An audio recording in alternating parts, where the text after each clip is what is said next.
welcome to the deep dive. Okay, so today we're diving into Saizeriya, the Japanese-Italian family restaurant chain. You gave us the Wikipedia page, a lot of info there. And, well, our mission is to unpack what makes this place tick, right? Why is it so popular and, frankly, so cheap? Right. It's kind of everywhere in Japan and increasingly outside, too. Exactly. So we'll look at the history, their business strategy, where they are globally, and, yeah, some of the bumps in the road they've hit, too. Basically, the secret sauce behind those affordable pasta dishes. And that Wikipedia page, it's pretty comprehensive, gives us a lot to work with. Operations, history, stores, subsidiaries, even like media stuff and problems they've had. A good starting point. Okay, great. So let's start with, the whole C's thing. That's the nickname, right? Seems like younger people really love it. What's the core appeal? Well, the first thing you notice, obviously, is the low price. That extensive menu, everything's incredibly affordable. That's a huge draw for, students, young families. But it's not just cheap, is it? There seems to be more to it. No, absolutely not. It's value. Think about the drink bar, unlimited refills. That's smart. They must get great deals on bulk drinks, and the self-service keeps labor costs down. Okay, yeah, the drink bar is classic. Then there's a takeout menu, the omochikari menu, pretty extensive. And kind of surprisingly, they have decent, affordable wine, like really affordable. Wine, too. Yeah. So it's this whole package, cheap food, cheap drinks, takeout options. It just hits a sweet spot. And it all stems from this core idea, doesn't it? This cheap and delicious philosophy. I read they actually aim to make spaghetti as cheap as ramen. Exactly. That was a very deliberate goal. To make Italian food, which maybe felt a bit more aspirational, as accessible as everyday noodles. That's quite a benchmark. It really is. And what's interesting is they've stuck to that internationally, too. They didn't suddenly hike prices dramatically when they went overseas. It shows that core philosophy travels well. Let's talk about that journey then. Going back to the start, it wasn't always this big chain, obviously. Yeah. 1967. That's right. Yasuhiko Shogaki, who's still the chairman, started it in Ichikawa in Chiba Prefecture. Just a Western-style restaurant back then. And the name Saizeriya wasn't even his originally. Well, sort of. He actually took over a former fruit parlor that already had that name. So the name itself has a bit of history even before his restaurant. Got it. And things didn't exactly go smoothly right away. There was a fire. Yeah, really rough start. Just 7 months in, a fire apparently started after some drunken behavior burned the place down. Had to close temporarily. Wow. That could have been the end right there. Could have been. But Shogaki used that time, apparently. Traveled in Europe, looked at restaurants, and decided Italian food was the way to go in Japan. Saw potential there. Okay, so he rebuilds, pivots to Italian, but it still wasn't an instant hit. No, surprisingly. People weren't flocking to it initially. He figured out pretty quickly that price was the main issue. So he started cutting prices. He did, but just tinkering didn't work. Little discounts here and there, not enough. It was only when he did something really drastic, slashed everything by 70%, that things exploded. 70%? 70%. Suddenly, there were queues down the street. That massive discount basically proved his concept and set the low-price strategy in stone. That was the real turning point. That is a seriously bold move. Okay. Incredible. It paid off like that. And the company itself, it changed names a few times. Yeah, it wasn't incorporated as Saizeriya immediately. First, it was Marianne Shokai in 73, then Mariano, and finally settled on Saizeriya Co. Ltd. Right. And that period, the 70s and 80s, that's when they started building the chain, focusing first on their home turf in Chiba. And the expansion just kept going. Some big milestones along the way. Oh, yeah. They were pretty innovative with locations, too. First store in a shopping center in 81, then one in a train station building in 87, first suburban roadside store in 89. They weren't afraid to try different formats. He's very adaptable. Definitely. Reaching 100 stores by 94 was big, and then crossing 1,000 domestic stores in 2013, that just shows how ingrained they became.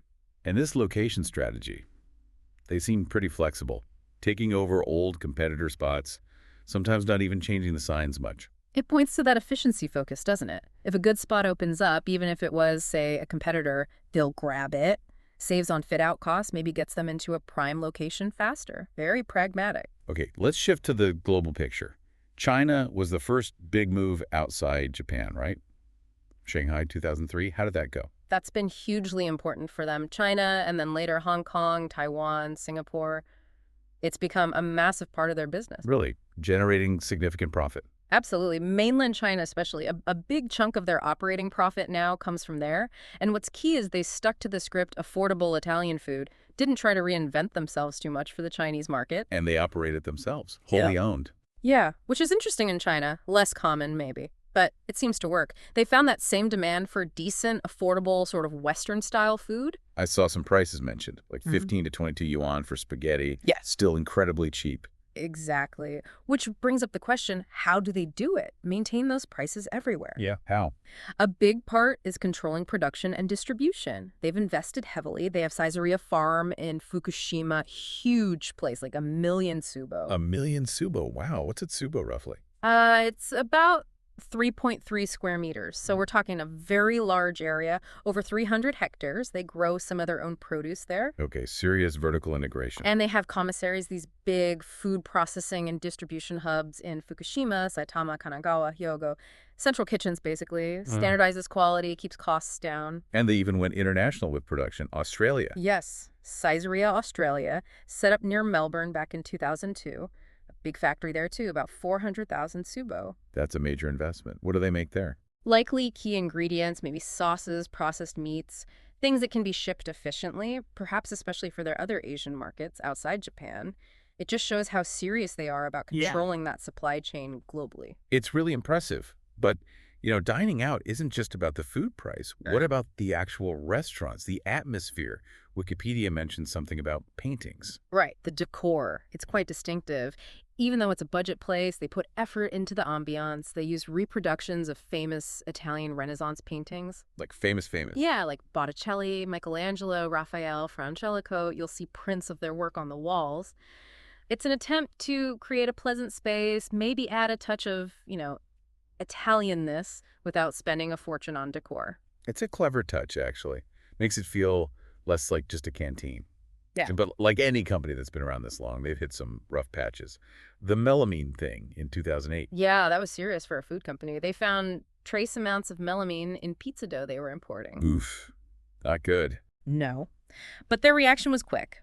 Voluntary recall, stopped selling pizzas for a bit, and then switched to using domestic dough suppliers in Japan. Showed they were taking it seriously. Handled it okay then, sounds like. But there were financial issues around then, too.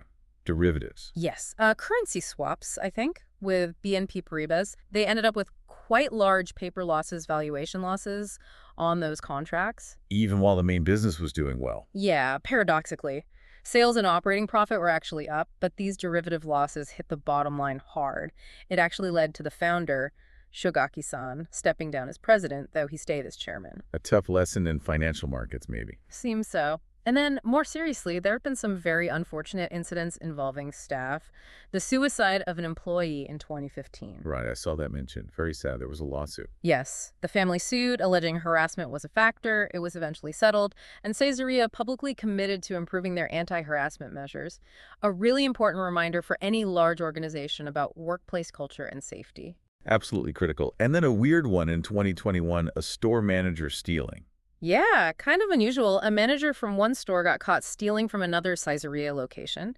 Apparently, he was in financial difficulty, partly because his hours had been cut during the pandemic. Desperate times, maybe. Shows how wider events can impact individuals within the company. It does. And even just last year, 2023, they had issues with frogs found in salads. Fox, seriously. Yeah, a few instances reported. They came from salads produced at one of their own factories. Obviously, totally unacceptable. Obviously. They apologized, of course, and said they were strengthening their inspection processes. But it highlights the constant challenge of quality control when you're operating at such a massive scale. True. Constant vigilance needed. It's interesting how Saizeriya has almost become part of the cultural landscape in Japan.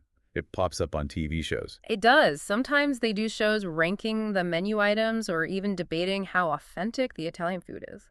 The founder has been on business shows too. It shows people are genuinely interested in how they make it work. And they even kept the very first store as a museum or something. They did, yeah, in Ichikawa. Preserved it as an educational memorial hall showing the history, which is a nice touch, really emphasizes their roots. Although I read that's closing soon. Redevelopment.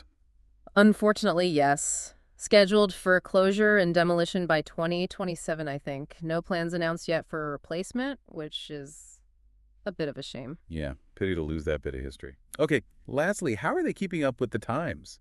Modern stuff like cashless payments, they seemed a bit slow on that.